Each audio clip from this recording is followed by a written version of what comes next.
नसीम राजपूत साहब ने भी हमें ज्वाइन कर लिया है। Welcome to the transmission. Naseem साहब, मैच का आगाज हो गया है, एक खिलाड़ी पवेलियन जा चुका है, जो तब्दीलियां हमें नजर आ रही थी, अब क्या कहेंगे इन तब्दीलियों पर और अब तक के खेल पर आप?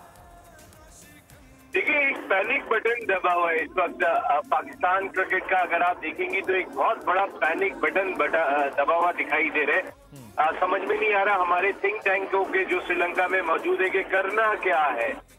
जिस सूरत हाल में आ गए थे उसके बाद से कंफ्यूजन ही कंफ्यूजन दिखाई दे रही है कि सब हमारा अपने कसूर है कि जो अब मसाइल का शिकार हुए में ना हमारे यहाँ पे कोई एक प्रॉपर डिपार्टमेंट है जो वर्कलोड मैनेजमेंट को आप जरा जांचे कि फास्ट बॉलर्स की वर्कलोड मैनेजमेंट का फर्क है और बाकी प्लेयर्स की वर्कलोड मैनेजमेंट का फर्क है। हम सबको एक ही फास्ट बॉलर्स भी उतने ही मैच खेल रहे हैं जितने स्पिनर खेल रहे हैं, उतने ही जो है वो आपके बैटर्स भी खेल रहे हैं। सबकी फिटनेस का लेवल अलग होता है, सबकी रिक्वायरमेंट अलग होती है।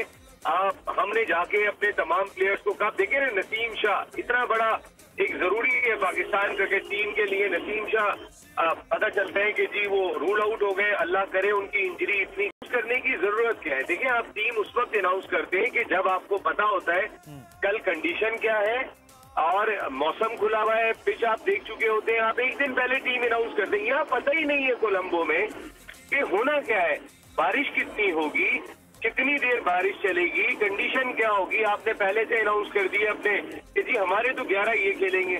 मकसद एक सेंसलेस काम हो रहा है, समझ में नहीं आ रहा। और बहुत सारी चीजें मैं आपको बताऊं कि अब इंजमाम उल हक साहब की सरबराही में जो सिलेक्शन कमेटी है, इंजमाम साहब ने मेरी सोर्सेस के मुताबिक जितने भी वो स्टेक होल्डर्स जो बड़े बड़े शहरों में और क्रिकेट संभालते हैं उनको मदऊ कर लिया है कि इस वक्त पाकिस्तान क्रिकेट टीम के हवाले से कहीं ना कहीं सवालिया निशान जुड़े हुए हैं और जिनको शायद आने वाले वक्त में अल्लाह ना करे डिस्क्लोज किया जाएगा।